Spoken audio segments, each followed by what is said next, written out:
Yes? Count Zeldor, now romantically linked to man-hating Imogen. At the age of 45, Stephen Fry is a man of many parts. Actor, TV personality, writer, comedian, Harry Potter reader, novelist, quiz show host, and now director.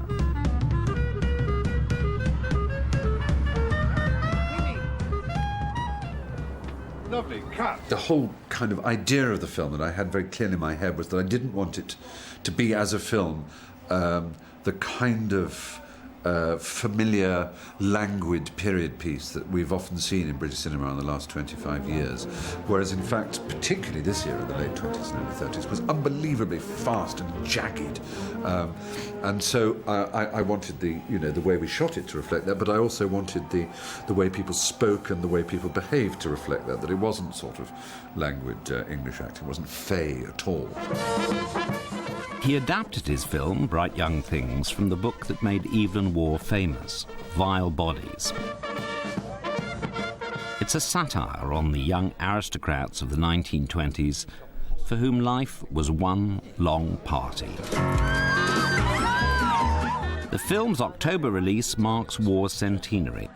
At the centre of the movie is an up-and-down love story between Nina, played by Emily Mortimer, and Adam, a newcomer, Stephen Campbell Moore. Agatha, usually worth a couple of paragraphs. I can't believe I managed to let her drag me from the customs like that. Now I've got Lottie's bill to pay and we can't get married. There's always my papa. I believe he's much richer than he looks. Could ask him to give us some money. I suppose what makes this particularly contemporary as a period film is that the characters now, like I suppose to some degree our generation, are a bit sick of politics and don't necessarily believe that it's going to have any effect, that there is a momentum, there is a pattern in history, and that this is just a lull between two great wars. It's like a void which has to be filled. And they're doing it with as much noise and as much energy and as much sort of trying to get as much pleasure out of life while they can before everything goes belly up. Our plot through the film is whether or not he's going to get the money to sort of sustain me and married life with me.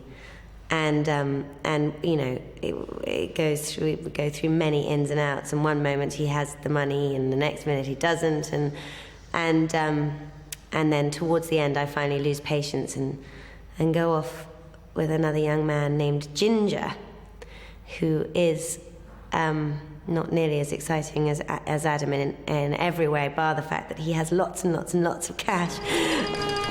Free Mr. Cheddarbooks! Decades before Hello magazine, celebrities already sold papers. What is it with you people? I have plenty of you working for me. Lord Balcairn, genuine Earl, does my gossip for me under the name Mr. Chatterbox. Did you know that? Yes, I did know. A friend of yours, I suppose. Bright Young Things, that was the title, right? Tearing the lid off the young, idle, and rich? My readers can't get enough of that kind of thing, Mr. Symes. I put Signor Mussolini on the front page, nobody buys a copy. Put a picture of one of yours set in a nightclub and can't print enough copies. The popularity of the celebrity rag now is huge, and there are professional photographers that wait at grocery stores, gas stations in LA and New York and different cities where celebrities live to take pictures of them, and these celebrity photos are selling like crazy. Then, as now, no celebrities came bigger than the royals. If you can. The King had the company of the little Princess Elizabeth in the grounds. And she had great games making castles in the sand, which has been brought from the seashore for her amusement. Fantastic.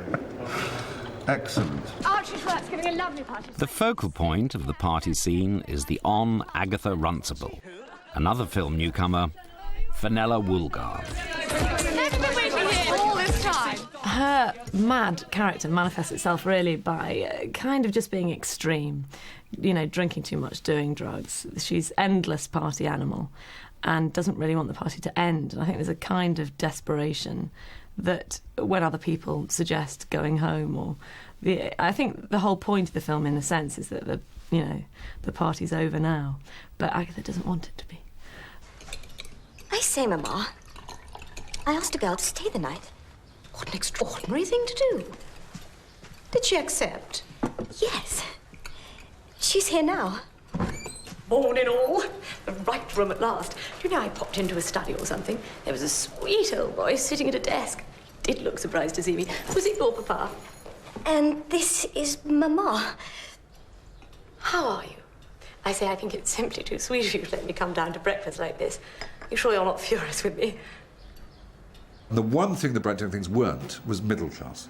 They were aristocrats. And oddly enough, aristocrats have more in common with the working class, with bohemians, with artists, than they do with the middle class. The middle class is the common enemy of the working classes, the artist, the student, and the upper classes. Martha, the most extraordinary thing. I must be losing my reason. I was in my study just now. I was just going over my speech, and then suddenly the door opened, and in came some sort of dancing Hottentot woman.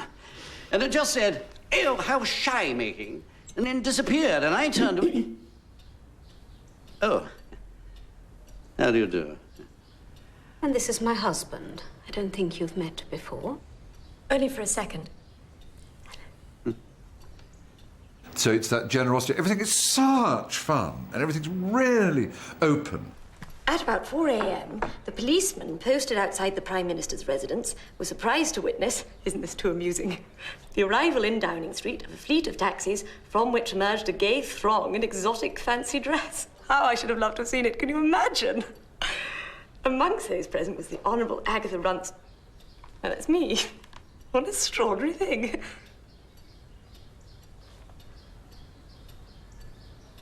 Oh.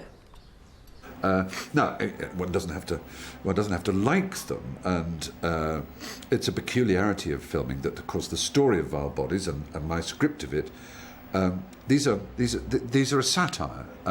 Time and fate and their own behaviour is very cruel to our heroes. They are not necessarily obviously lovable. Background action. Bright young things don't need to work, so they fill in the day with race meetings and the like. Oh, my dears, this is the thismost of them all. To Manchester races tomorrow for the November Handicap. Count Zeldorf, now romantically linked to man-hating Imogen Quest, is expected to be there in one of the new green bowler hats, sweeping society. Green bowler Oh, imagine. You like horses? Cut, thank you. Thank you, cut. Do you think he could help us by not standing up quite so suddenly? I mean, don't do a false, no. movie actor's slow rise, but not quite such a spring. Okay. Would be fine. Yeah. So, how good is Stephen Fry in his new role as director? You can make a suggestion or do something a bit different, and they know immediately whether or not it works. They don't have to sort of panic, that this new element has been introduced. And so I think for a lot of writer-directors, it's somehow easier being around them on sets as an actor, but particularly Stephen, because he's just such a very, very, very nice and very, very, very clever and great man, Stephen Fry is genuinely the kindest man that ever walked the earth. And he's very good with actors. He's very good at giving you time, if you need time, to say, actually, we need to stop and talk about this, because otherwise I don't really know what I'm doing. He's got a natural ease and authority, and he's probably the brightest man I know. So, I mean, I'm surprised he's taken so long to start directing films.